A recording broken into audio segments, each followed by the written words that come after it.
புதுச்சேரியில் அரசு பள்ளி ஒன்றில் மூலிகை செடிகள், கீரை சாகுபடி குறித்து விழிப்புணர்வு ஏற்படுத்துவதற்காக பள்ளி வளாகத்திலேயே தோட்டம் அமைத்து மாணவர்களுக்கு விவசாயம் கற்றுத் தருவது பெரும் வரவேற்பை பெற்றுள்ளது. இன்றைய நவீன உலகில் மாணவர்கள் செல்போனில் மூழ்கி கிடக்கும் நிலையில் அவர்களுக்கு விவசாயத்தை களப்பயிற்சியாக கற்றுத்தரும் முயற்சியில் ஈடுபட்டுள்ளது புதுச்சேரி பெரிய காலாப்பட்டு பகுதியில் அமைந்துள்ள பூங்காவனம் அரசு ஆரம்ப பள்ளி.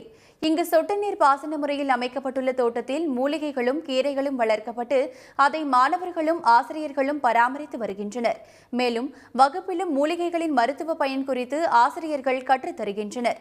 உடலுக்கு கேடு விளைவிக்கும் துரித உணவுகளை தவிர்த்து ஆரோக்கியமான உணவை உட்கொள்வது குறித்து மாணவர்கள் உணரும் வகையில் இந்த விவசாய பயிற்சி அமைந்துள்ளதாக ஆசிரியர்கள் கூறுகின்றனர். குழந்தைங்க பார்த்தீங்கன்னா இந்த ஃபாஸ்ட் ஃபுட்டுன்னு சொல்கிற அவசர உணவை தான் ரொம்ப விரும்பி சாப்பிட்றாங்க.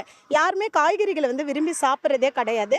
ஆனால் இவங்களே பயிர் வச்சு அறுவடை செஞ்சு இதெல்லாம் செய்யும்போது காய்கறிகள் மேலே அவங்களுக்கு ஒரு இன்ட்ரெஸ்ட் ஏற்படுது. இதன் மூலமா காய்கறியினுடைய பயன்களையும் அவங்க தெரிஞ்சுக்கிறாங்க.